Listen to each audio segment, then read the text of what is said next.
কান খোলে শোনো মুসলমান, যে নামাজ পড়ে না সে মুসলমানের পরিচয় দেওয়ার অধিকারী তার। মান তারাকা সালাতাম মুতাআম্মিদান ফাকাদ কাফারা। হাদিসে পাওয়া যায় যে ব্যক্তি ইচ্ছা করে নামাজ ছেড়ে দেয় সে কাফের হয়ে যায়, সে কুফরি করে।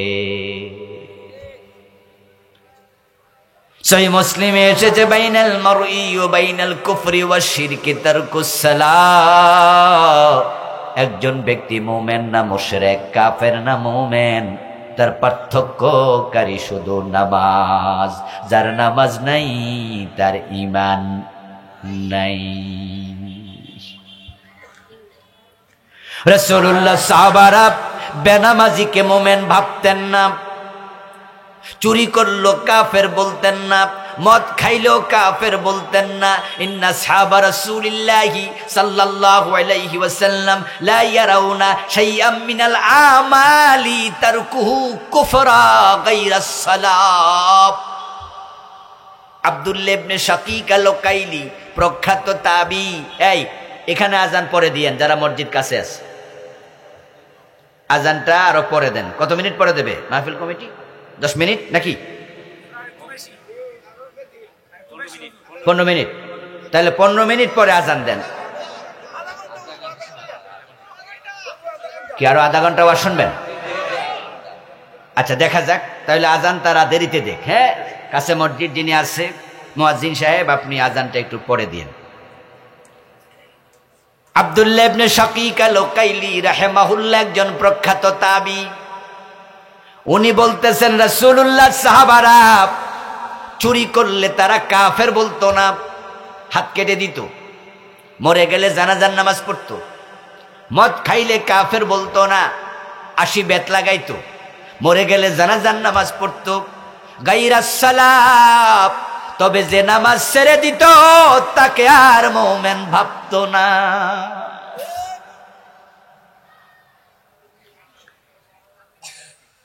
দেহের মাঝে মাথা যেমন, ইসলামের মাঝে নামাজ তেমন। দেহের মাথা আলাদা, আজ বাজবে না। যার নামাজ থেকে দিন আলাদা তার ঈমান বাঁচবে না। হাত আলাদা হতে পারে, রোগী বাঁচে। পা কেটে ফেলছে, রোগী বাঁচে। মহিলাদের ব্রেস্ট ক্যান্সার হয়েছে, ব্রেস্ট কেটে ফেলে দিয়েছে, রোগী বাঁচে। কিন্তু কল্লা কাটছে, রোগী শেষ। অসুস্থ মানুষ, ইসলাম কয় রোজা আপাতত লাগবে না, তুমি সুস্থ হইলে রোজা রাখো। কয় হুজুর আমার বাবা তো সুস্থ আর হবে না, বয়স 90, এখন কি? আমরা বলি ফিদিয়াতুন তুআমু মিসকিন। কোরআনে আছে যে রোজা রাখতে পারবে না, অসুস্থ, একটা মিসকিনের খাবার দেবে, রোজা মাফ। রোজা ছাড়াও ঈমান বাঁচে। গরিব যদি হও তোমার যাকাত লাগবে না, যাকাত ছাড়া ঈমান বাঁচে। গরিবের হজ ফরজ হয় না, হজ ছাড়া ঈমান বাঁচে। কিন্তু নামাজের দিকে তাকাও, গরিব হোক ধনী হোক, সুস্থ হোক অসুস্থ হোক, নামাজ মাফের কোনো সিস্টেম নাই। মাথা ছাড়া দেহ বাঁচে না, নামাজ ছাড়া ঈমান বাঁচে না। দাঁড়াইয়া পারো না বসে পড়ো, বসে পারো না শুইয়া পড়ো, শুইয়াও লড়তে পারো না তুমি ইঙ্গিতে পড়ো, ওযু করতে পারো না তুমি তায়াম্মুম করো। নামাজ মাফের কোনো সিস্টেম।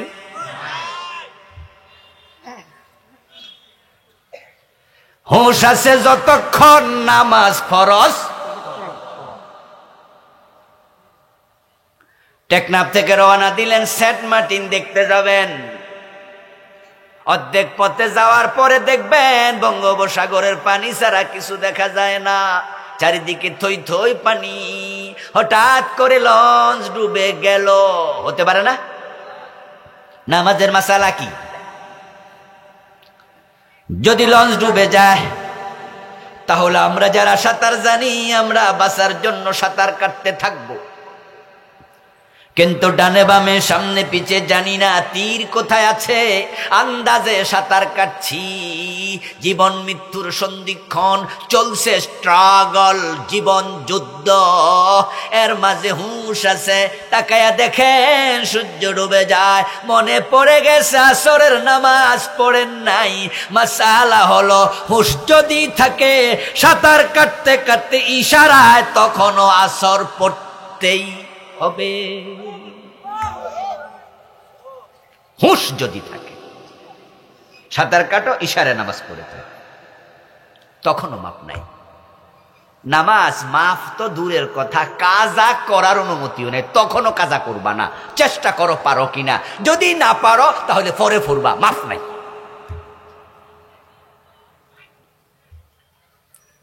কাজা হবে শুধুমাত্র 3 কারণে, মাফের কোনো সিস্টেম নাই। কথা বুঝেননি? মাফের কোনো, হজ মাফ হবে গরিব, যাকাত মাফ হবে গরিব, রোজা মাফ হবে অসুস্থ। নামাজের মাফের কোনো সিস্টেম ইসলামে নাই, যেমন কল্লা আলাদা করার সিস্টেম নাই।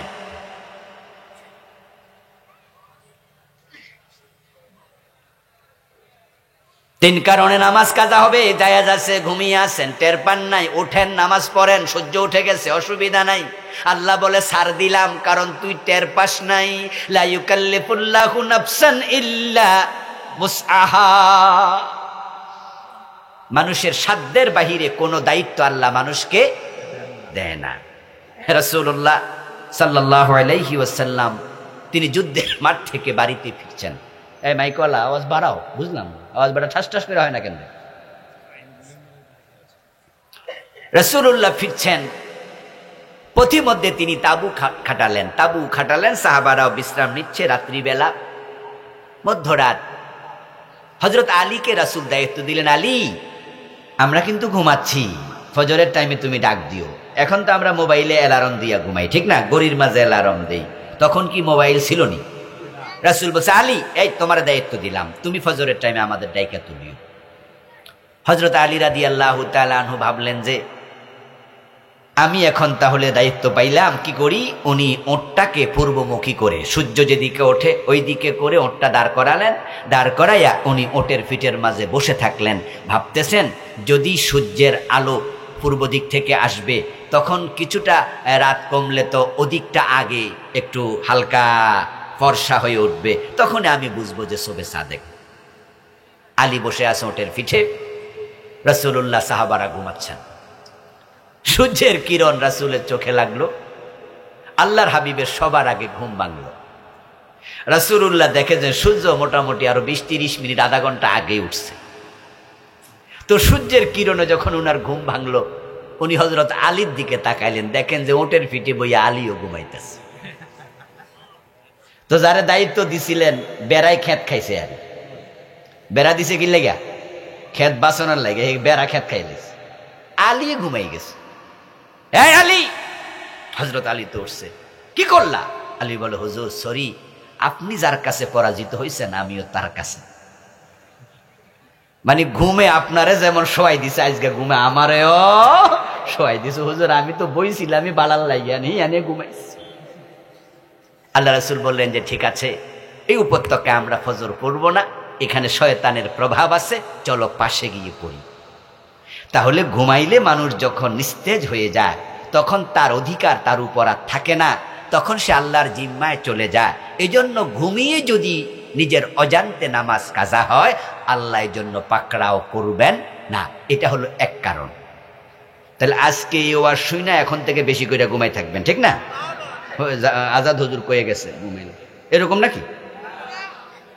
এটা হলো নিজের অজান্তে, সতর্ক ছিলেন, অনিচ্ছা।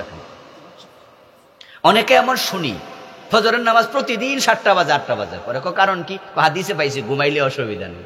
ইন্না লিল্লাহ, কি হাদিস বুঝছে? বরং একটি হাদিসে আছে, আমি তো নামাজ নিয়ে বই লিখছি, হ্যাঁ, হাদিসের বৈচিত্র্যে পূর্ণাঙ্গ নামাজ, নামাজের ত্রুটি বিচ্ছুতিগুলো হাদিস নিয়ে লিখছি। আলহামদুলিল্লাহ, আমার লেখা 8টা বই আছে, ড্রাইভারের কাছে আছে, যাওয়ার সময় নেবেন, খুব জরুরি বইগুলো। এর মাঝে একটা হাদিস লিখেছি। এক ব্যক্তি রাসূলকে প্রশ্ন করলো, ইয়া রাসূলাল্লাহ, আমি আজকে সকালে ফজরের নামাজ ঘুমের কারণে পড়তে পারিনি, রাসূলুল্লাহ বললেন যে তোমার কানের মাঝে শয়তান প্রস্রাব করে দিচ্ছে, এজন্য তুমি আজান শুনতে পাওনি। আজান হয়েছিল, আজান শোনো নাই, শয়তানের প্রভাব।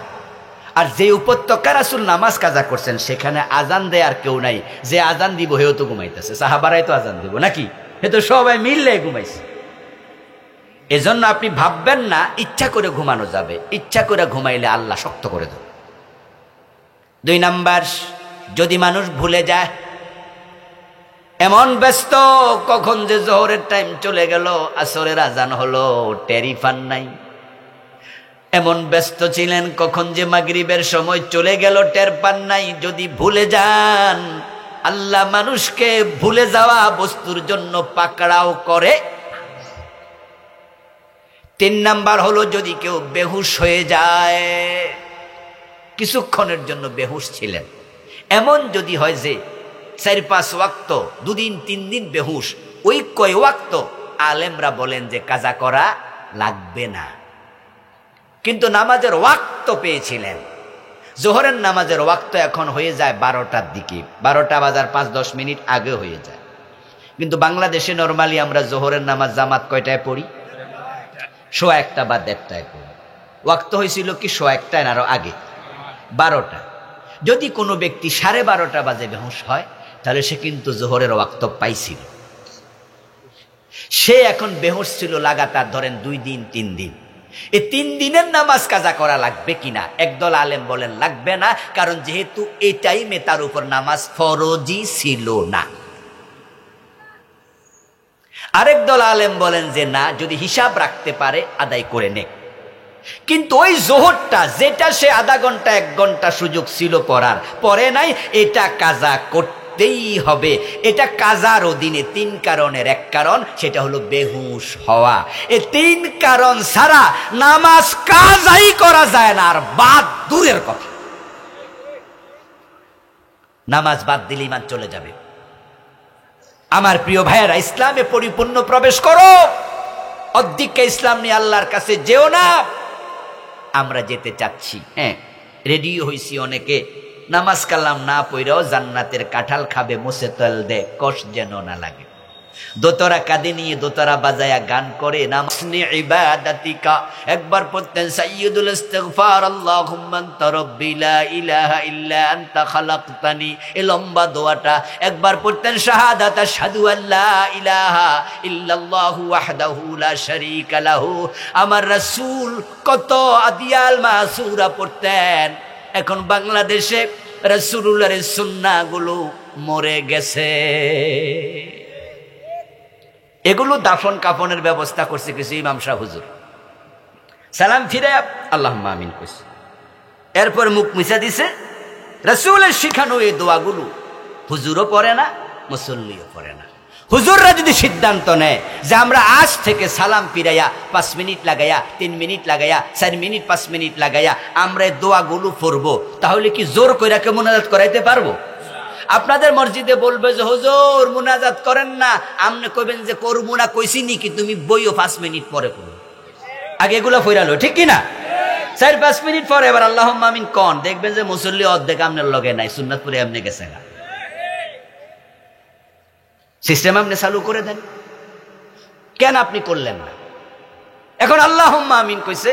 এমনও হয়েছে, আমি কয়দিন আগে এক জায়গায় নামাজ পড়ছি, নামাজে এই 2-3 দিন আগে মাগরিবের নামাজে গিয়ে দেখি জামাত শেষ, আমি আমার গাড়ির ড্রাইভার আর সফর সঙ্গীর নামাজে খাড়াইলাম, আর হুজুর মাগরিবের পরে কোরআনের তালিম দিতেছে, এমন জোরে জোরে চালাইছে আমার সূরা ধাক্কার লগে ছুটে যায়।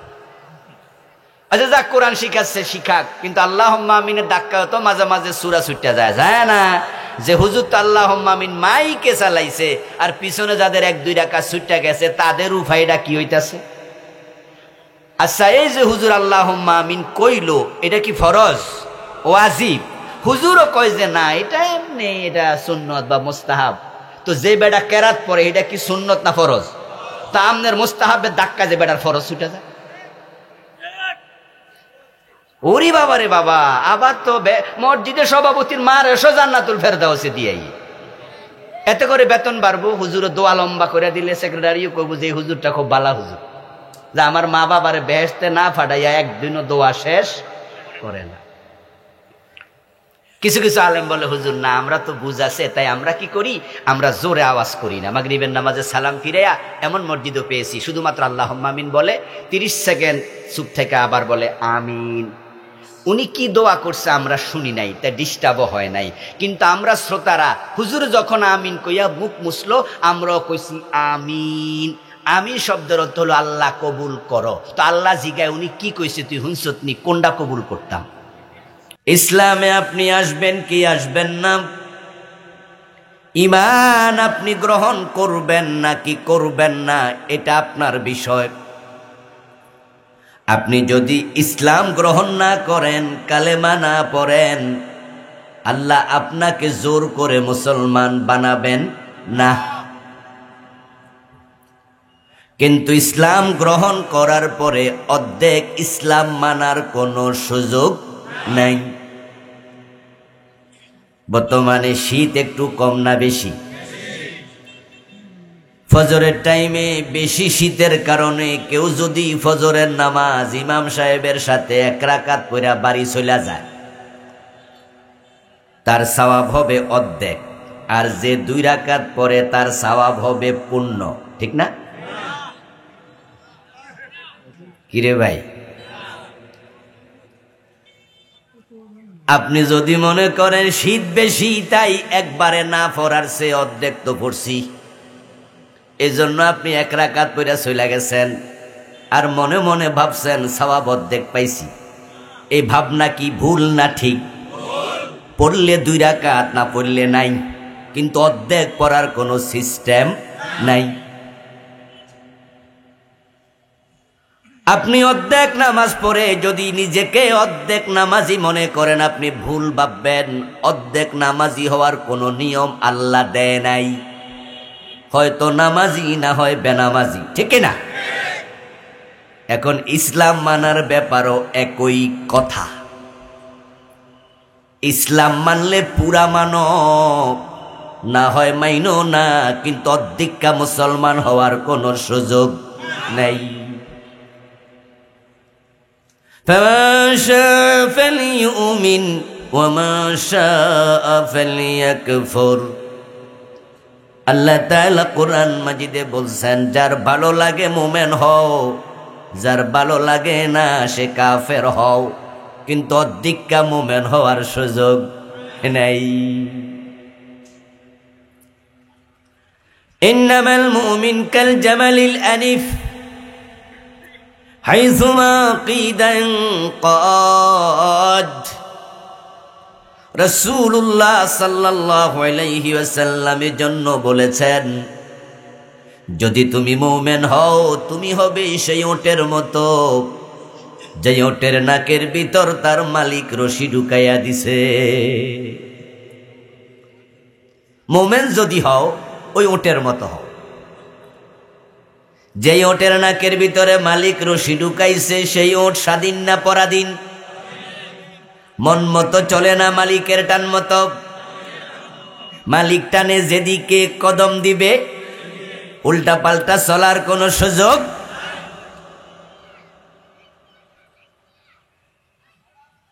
যেই ওটের নাকের ভিতরে মালিক রশি ঢুকাইয়া দিল, এখন রশির টান মোতাবেক চলতে সেই ওট বাধ্য থাকবে। তুমি যদি মুমিন হও, আল্লাহ কোরআনের রশি তোমার নাকে ঢুকাইয়া দিছে।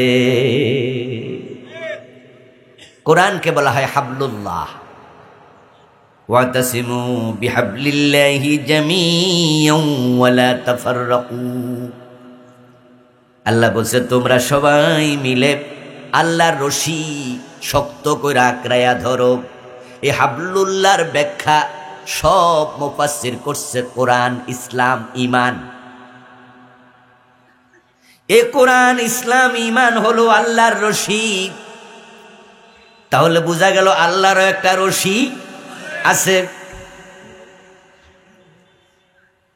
ফামান ইয়াকফুর বিত্তাগুত ওয়া ইউমিন বিল্লাহি ফাকাদ ইসতামসাকা বিল উরওয়াতিল উসকা লা ইনফিসামা লাহা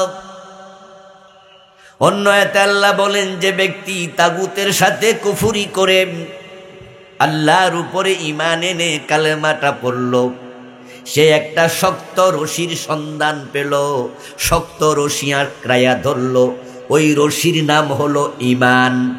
আর ঈমান, ইসলাম, কোরআন আলাদা আলাদা জিনিস নয়, এটা সবটা মিলেই একটা। এখন ওটের নাকের ভিতরে রশি ঢুকাইল, ওই ওট পরাধীন হয়ে গেল। যেই ওটের নাকের ভিতরে রশি নাই, ওই ওট মনে যেদিকে চায় সেদিকে যায়, যা মনে চায় তা খায়, মন চাইলে বৈশা থাকে, মন চাইলে দাঁড়াইয়া থাকে, মন চাইলে হাঁটতে থাকে, মন চাইলে শুইয়া থাকে। কিন্তু যেই ওটের নাকের ভিতরে মালিক রশি ঢুকাইছে, ওই ওট এতটাই পরাধীন, মালিক টান মারলে শুইয়া থাকা, বসে থাকার সুযোগ আর নাই। যদি উল্টা পাল্টা চলে, ওই ওটের নাক ছিঁড়ে যাওয়ার সম্ভাবনা আছে না নাই? এর সে পারফেক্ট উদাহরণ প্রিয় নবী আর কি দিতেন? ভাই মাইকের আওয়াজ কিন্তু বাড়াইতে হইব, ঠাস ঠাস করে যেন আওয়াজ হয়। প্রয়োজন একটা হরণ আমার কানে দেন। প্রিয় নবী বলছেন, তুমি হয়ে যাবে সে ওটের মতো, যে ওটের নাকের ভিতরে মালিক রশি ঢুকাইয়া দিছে। এর মানে হলো ঈমান আনার পর আপনার আর স্বাধীনতা নাই। আপনি এখন আপনার রব, আপনার রাসূল যা বলে তা শোনা আপনার অধিকার, আপনার এখতিয়ার, নাকি আল্লাহ এবং রাসূলের কথা শুনতে বাধ্য? যদি না শোনেন তাহলে কি হবে? ঈমানটা ছিঁড়ে যাবে। قال النبي صلى الله عليه وسلم تكون بين الساعة فتن كقطع الليل المظلم يصبح فيها الرجل مؤمنا فيمسي كافرا ويمسي مؤمنا فيصبح كافرا। আল্লাহর নবীর জামানায় যত সাহাবী ঈমান এনেছে, রাসূলুল্লাহর কথার বাহিরে কোন সাহাবী একটা কদমও দেয় নাই। এজন্য সাহাবীদের মাঝে জাহান্নামী একজনও নাই। قال النبي صلى الله عليه وسلم لا يدخل النار من رآني مؤمنا। ঈমানের সাথে আমি নবীকে দেখেছে এমন একজন লোক জাহান্নামে ডুববে না। যদিও দু চারজন সাহাবীর কবরে আযাব হয়েছে এমন দুই একটা হাদিস পাওয়া যায়, তবে এগুলো সাময়িক আযাব, এগুলো স্থায়ী আযাব না। কারণ সব সাহাবী জান্নাতি, সুবহানাল্লাহ পড়েন। কারণ তারা প্রিয় নবীজির কথার বাইরে চলেন নাই। এবার আসেন তাবিঈদের যুগ। তাবিঈদের যুগে সব তাবি জান্নাতি এটা বলার সুযোগ আর নাই। কারণ সাহাবী দেখছে, এমন লোকদেরকে তো তাবি বলে। ঈমানের সাথে সাহাবী দেখছে, এবং ঈমানের সাথে সাহাবী দেখছে তাবি যারা, তাদের মাঝে মুআবিয়া রাদিয়াল্লাহু তাআলা আনহুর ছেলে ইয়াজিদের নামটাও আছে। কিন্তু ইয়াজিদকে জান্নাতি বলার কোন সুযোগ আছে নাকি? ইয়াজিদের জীবনে একটু এদিক সেদিক ঝামেলা আছে না নাই? ইমাম হুসাইনের মতো রাসূলের নাতিকে তার নির্দেশে জবে পর্যন্ত করা হয়েছে। ইয়াজিদের জীবনী যারা স্টাডি করেছেন কম বেশি তারা দেখেছেন। আন-নিহায়া আল-বিদায়া ওয়ান-নিহায়া লিখেছেন ইবনে কাসির রাহিমাহুল্লাহ। ইসলামের ইতিহাসের উপরে এত লম্বা সিরত, এত লম্বা কিতাব পাওয়া যায় না, খুবই কম। ওই বেদায়া নেহায়াতে ইয়াজিদের জীবনী নিয়ে লম্বা আলোচনা ইবনে কাসির রাহিমাহুল্লাহ লিখেছেন। ওখানে তিনি এমন উদ্ধৃতিও এনেছেন যেখানে পাওয়া যায় ইয়াজিদ মদ পানও করত, ইয়াজিদ নামাজ ছেড়ে দিয়েছে, এমন মন্তব্য তিনি এনেছেন। এজন্যই আমরা সাহাবীদের ব্যাপারে সবাই একমত, তারা জান্নাতি। কিন্তু এর পরের যুগে তাবি তারা অধিকাংশ জান্নাতি, তবে তাদের মাঝে জাহান্নামীও ইয়াজিদের মতো 2-4 জন আছে। এরপরে যান তবে তাবিদের মাঝে জান্নাতীর সংখ্যা আরো কমে গেছে, কারণ পরে ঝামেলা আরো ঢুকছে। এরপরে আস্তে আস্তে আস্তে আস্তে আস্তে আস্তে আজকের এই যুগে আসেন। আজকের যুগেও 200 কোটি মুসলমান আছে, কিন্তু জান্নাতি কয়জন?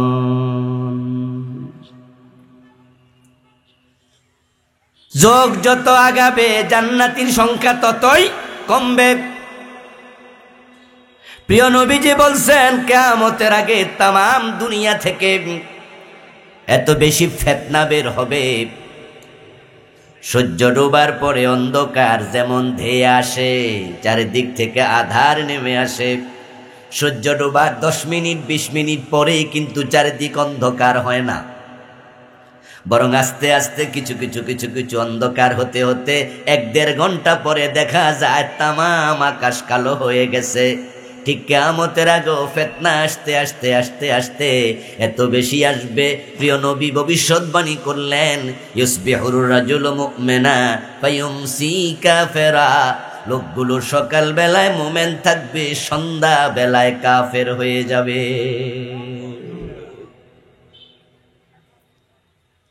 জান্নাতি খুব কমে যাবে। আল্লাহর নবীর সাহাবারা সবাই ছিলেন নাকের ভিতরে রশি ঢুকানো উটের মতো। রাসূল যা বলেছে তার হেরফের করে নাই, 1 চুল পরিমাণ সরে নাই। আল্লাহ এবং রাসূল যা বলতেন সাথে সাথে তা মানছে। সাহাবীদের জামানাতে প্রথম দিকে মদ পান করা জায়েজ ছিল। আরব দেশের মানুষের সাথে 3টা ডব্লিউ ছিল তাদের জীবনের অবিচ্ছেদ্য অংশ। অনেকটাই বলা যায় 3টা ডব্লিউ তাদের ব্লাডের সাথে মিশে গিয়েছিল। একটা ওয়াইন, আর একটা ওমেন, আর একটা ওয়ার, যুদ্ধ, নারী এবং মদ। এটা ছিল আরব দেশের মানুষের জীবনের সাথে ওতপ্রোতভাবে জড়িত। কথায় কথায় মারামারি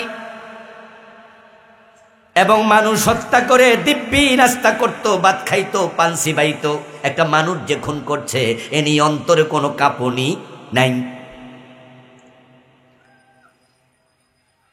এগুলো অভ্যাসের কারণে হয়। যেমন এই যে স্যার ডাক্তার, উনাদের মাঝে যারা সিজার করে, অপারেশন করে, সার্জারির বড় বড় অভিজ্ঞ ডাক্তার, এরা মানুষের পেট কাটতে কোনো টেনশন হয়? মানে আপনি যেমন মুরগি জবাই করেন, এটা মানুষ এরকম কেটে দেয়।